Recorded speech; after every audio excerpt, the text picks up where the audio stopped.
Are you a member of the Communist Party? Or have you ever been a member of the Communist Party?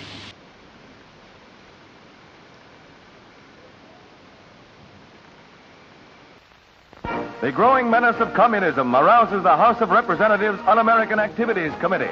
Among the well-informed witnesses testifying is J. Edgar Hoover, head of the Federal Bureau of Investigation. Mr. Hoover speaks with authority on the subject. The Communist Party of the United States is a fifth column, if there ever was one. It is far better organized than were the Nazis in occupied countries prior to their capitulation. They are seeking to weaken America, just as they did in their era of obstruction when they were aligned with the Nazis. Their goal is the overthrow of our government.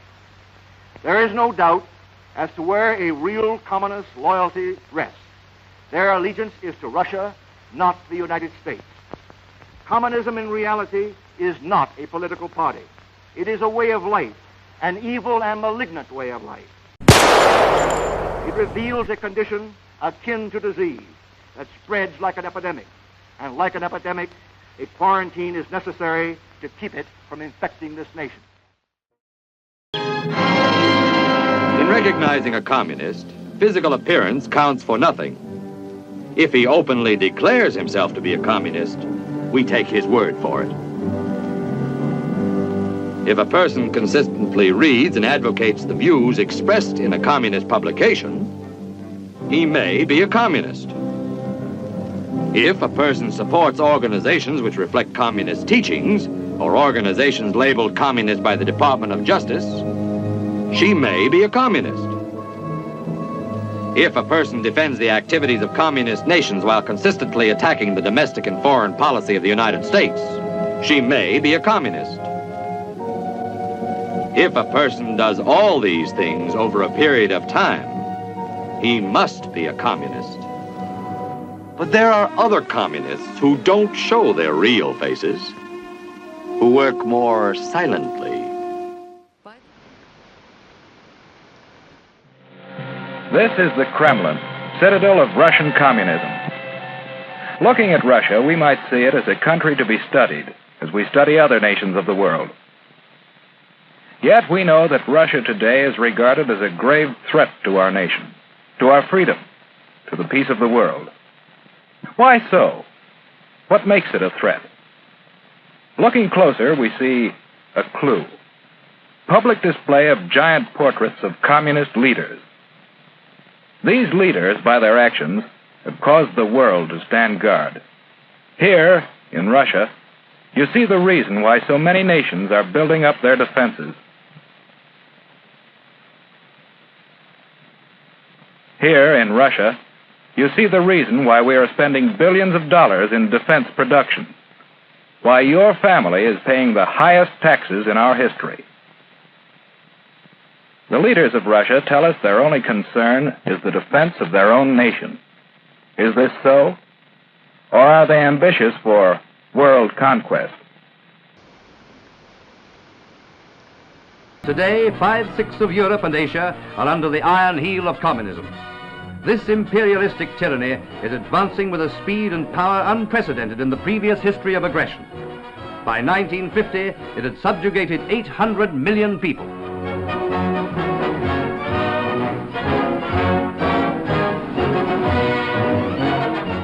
You see, under a communist government, you're pushed around.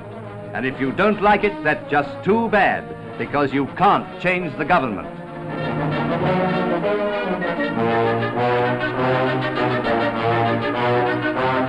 What does it stand for? World revolution.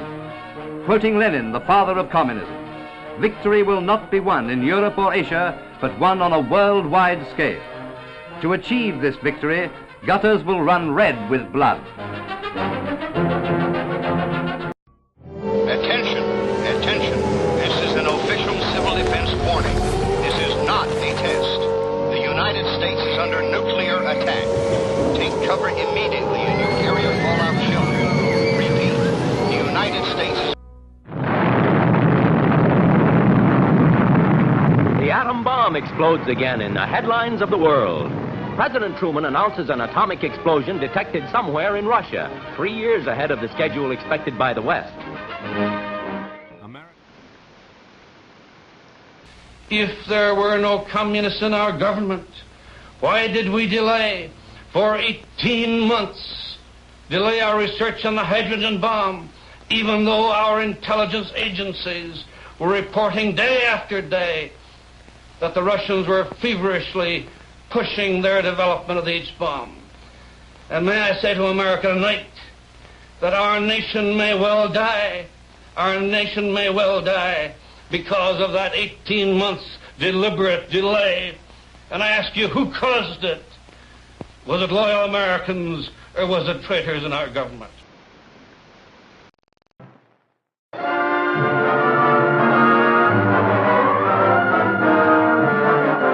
One of the greatest peacetime spy dramas in the nation's history reaches its climax as Julius Rosenberg and Morton Sobel, convicted of revealing atomic secrets to the Russians, enter the federal building in New York to hear their doom.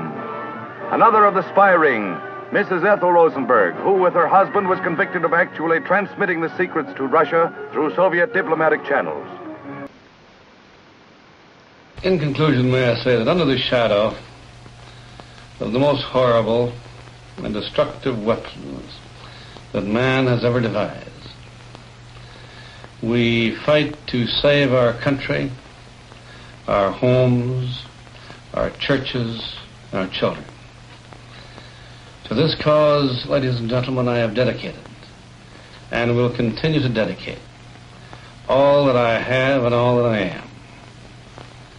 And I want to assure you that I will not be deterred by the attacks of the Murrows, the Lattimores, the Fosters, the Daily Worker, or the Communist Party itself.